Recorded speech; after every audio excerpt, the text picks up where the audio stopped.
Hello, everyone, and welcome to this new series where I'll be sharing everything you need to know about studying in the US as an international student. Today, we are starting with one of the most important steps: how to choose the right school and program. When I first wanted to study in the US, I had no idea where to start. Luckily, a college friend who had successfully applied and received a scholarship in the US guided me through the process. It was his advice, along with my personal research, that helped me make an informed decision. And now I want to share everything that I've learned with you. This episode will be divided in two parts. In the first part, which is this video, I will break down key factors to consider when choosing a school and program that align with your goals. And in the second part, which is going to be the next video, I will share my screen and walk you through exactly how to search for schools online, check important details, and shortlist the best options step by step. So grab a notebook because these tips will save you a lot of time and help you avoid costly mistakes. The first step in choosing a school or program is knowing what you want. Let's start with the program. You need to be able to assess your current academic profile. If you're a student, ask yourself, what am I studying? If you're not a student, what did I study? And two things I need you to remember for the program is, first, do not go for a program that is completely disconnected from what you're studying or what you studied. There is no way you're studying languages or literature or history and you're applying for a program like math, physics, biology. There is no connection, there is no link. That would probably get you disqualified. And the second thing about the program is you can also not go for the same program that you're studying or the same program that you already completed. No, you cannot have a master's in French and want to go apply for a master's in French again. Let's take a practical example. Let's talk about my personal experience. When I was applying back then, I already had a bachelor's in French and English, but also I had a master's in translation studies. So when I was applying, I had to make sure I was still within the languages framework. You know, as a translator, I was translating from French to English, English to French, interpreting from English to French and French to English. I was dealing with languages. That's me. I deal with languages. So I told them, well, I want to study French, but at a higher level, I want a master's in French. I was going for a master's program in French studies. Remember, I already had a bachelor's in French and English. I already had a master's in translation studies. Now I was going for a master's in French. So you see, there was a relationship. Here are some important questions that you can ask yourself when choosing a program or a school. What career do I want after graduation? Do I plan on staying in the US and working after my studies? For example, when I was applying, I already knew that I planned on staying in the US and working as a French language teacher. And so I knew that I wanted a school that offered not only scholarships, but also graduate assistantships. There is a difference. So these helped me narrow down my choices really fast.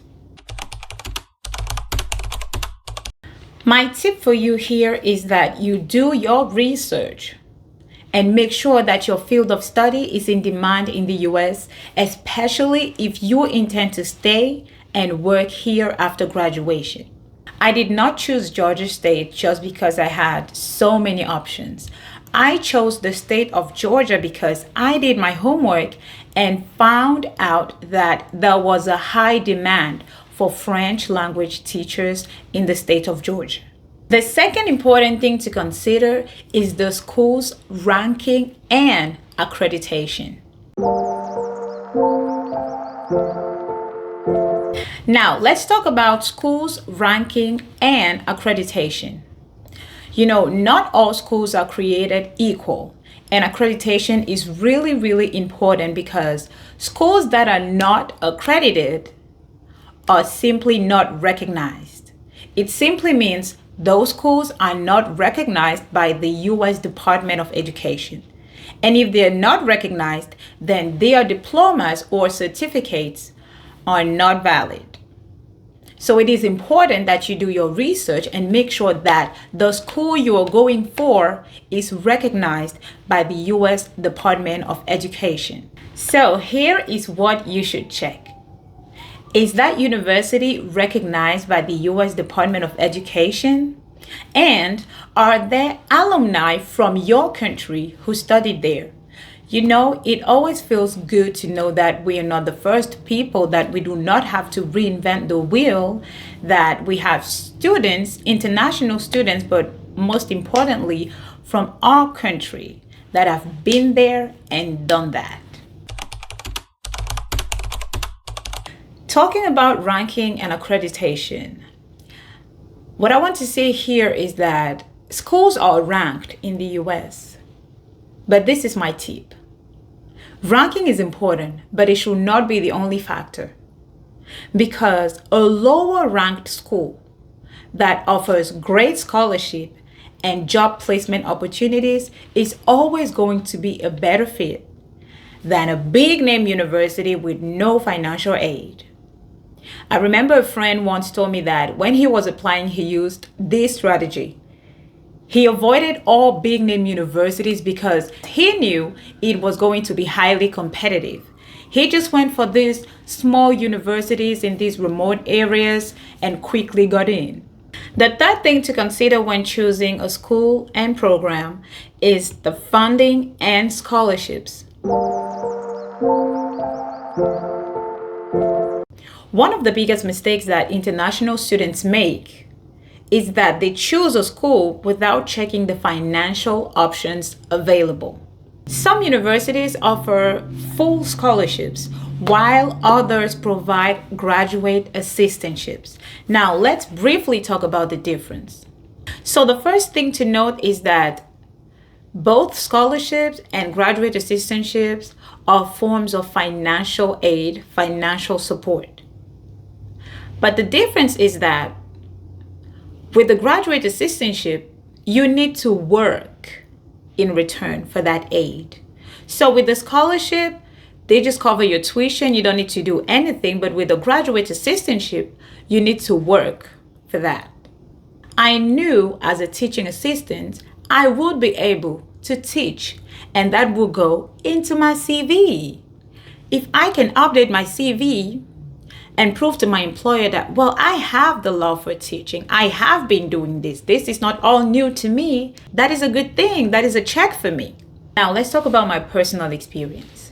When I was applying, I focused on schools that offered graduate assistantship because I needed funding.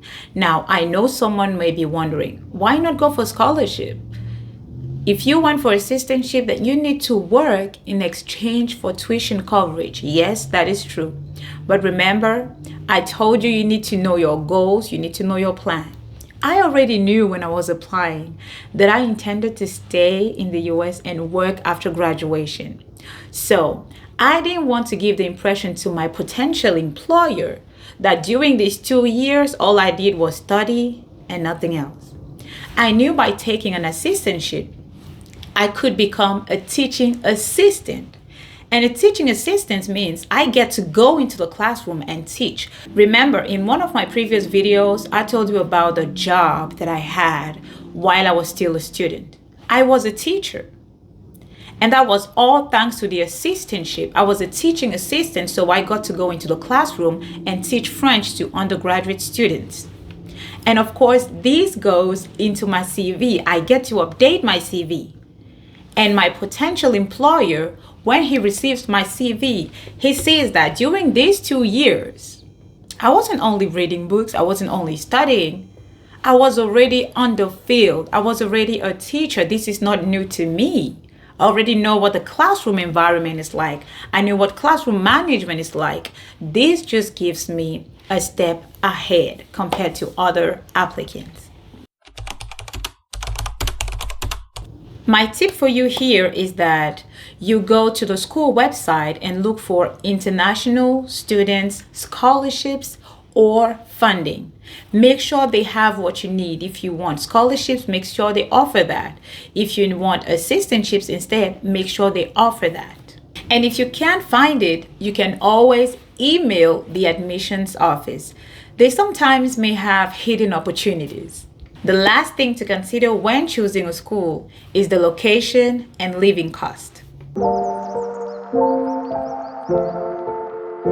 The cost of studying in the US isn't just about tuition. Your living expenses matter too. Here are some factors you need to consider. Is the school in an expensive city like New York, California, or is it in a more affordable town? What is the cost of housing, transportation, and food? And finally, does the school allow international students to work on campus? Remember in one of my previous videos, I mentioned that as international students, we are not allowed to work off campus.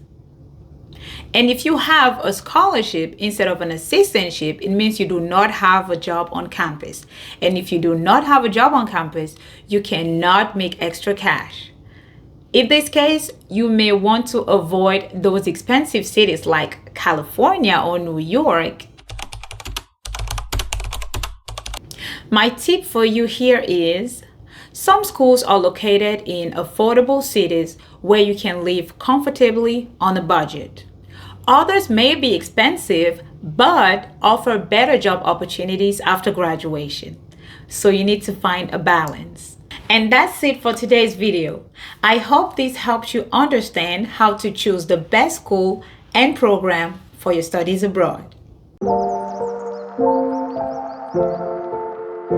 Next video will be more practical. We will talk about how to find and apply for scholarships. So stay tuned. Make sure you comment below. What is the biggest challenge you're facing in choosing a school? Let's talk. And share the video with anyone planning to study abroad. See you in the next video. Au revoir.